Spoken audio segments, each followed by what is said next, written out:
Касым-Жомарт Токаев улуу жеңиштин 80 жылдыгына карата Астанадагы Атамекен монументине гүл коюп, казакстандык жоокерлердин рухуна таазим этти. Президенттик оркестр мамлекеттик гимнди аткарып, ардактуу кароолдун ротасы тизилди.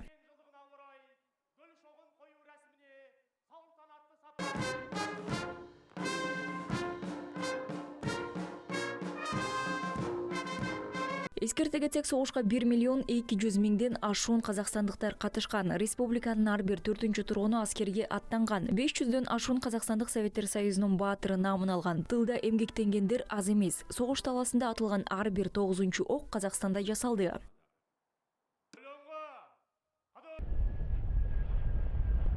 Касым-Жомарт Токаев Владимир Путиндин чакыруусу менен улуу жеңиштин 80 жылдыгына арналган иш-чараларга катышуу үчүн Орусияга барды. Казакстандын президенти бүгүн Москвада бир катар чет мамлекеттердин башчылары менен жолугушуу өткөрөт.